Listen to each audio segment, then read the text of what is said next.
కేవలం 7,999K up to 10 kgs వరకు బరువు తగ్గి అధిక బరువు నుంచి వచ్చే ప్రధాన సమస్యలను దూరం చేసుకోండి. విశ్వనాథ్ అండ్ సన్స్ ఊహించని వసూళ్లతో ట్రేడ్ వర్గాలకు షాక్ ఇస్తోంది.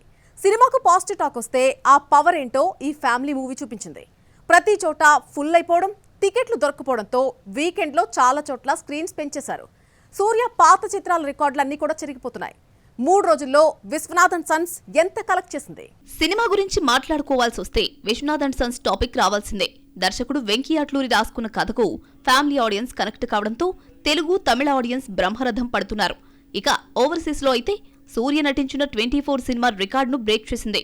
సూర్య సినిమాలన్నింటిలో 24 1.5 మిలియన్స్ కలెక్షన్స్ తో ఉత్తర అమెరికాలో టాప్ ప్లేస్ లో ఉండగా ఈ వసూళ్లను విశ్వనాథ్ అండ్ సన్స్ 3 రోజుల్లో దాటేసింది. వీకెండ్ వసూళ్లతో దూసుకుపోతున్న Vishwanath and sons Monday exam pass అయింది. వర్కింగ్ డే నాడు కూడా బుకింగ్స్ బాగున్నాయి. దీంతో సినిమాకు లాంగ్ రన్ ఉంటుందని ట్రేడ్ వర్గాలు అభిప్రాయపడుతున్నాయి. సినిమా 3 రోజుల్లో వరల్డ్ వైడ్ 135 కోట్ల గ్రాస్ కలెక్ట్ చేసింది. ఇదే జోరుతో ఇంకో 4 రోజుల్లో 200 కోట్ల మార్క్ దాటుతుందని అంచనా వేస్తున్నాయి. ఏ క్లాస్, బి క్లాస్ అని కాకుండా అన్ని వర్గాల ప్రేక్షకులను మెప్పించడం విశ్వనాథ్ అండ్ సన్స్ సక్సెస్ కు కలిసొచ్చింది. ముఖ్యంగా ఫ్యామిలీ ఆడియన్స్ కు బాగా దగ్గర కావడంతో ఏజ్ తో లిమిట్ లేకుండా విశ్వనాథ్ అండ్ సన్స్ అన్ని వయసుల వారిని థియేటర్స్ కు రప్పిస్తోంది. వెంకీ సెన్సిబుల్ కథ రాసుకున్న ఎమోషనల్ మేకింగ్ తో మెప్పించడం సినిమాకు ప్లస్ అయింది. జీవి ప్రకాష్ మ్యూజిక్, సూర్య, రాధిక, మమిత బైజు పర్ఫార్మెన్స్ ఆడియన్స్ ను విశ్వనాథ్ అండ్ సన్స్ కథలోకి తీసుకెళ్లాయి. ఫ్యామిలీ ఆడియన్స్ ను మెప్పిస్తే రిజల్ట్ ఎలా ఉంటుందో చూపించింది.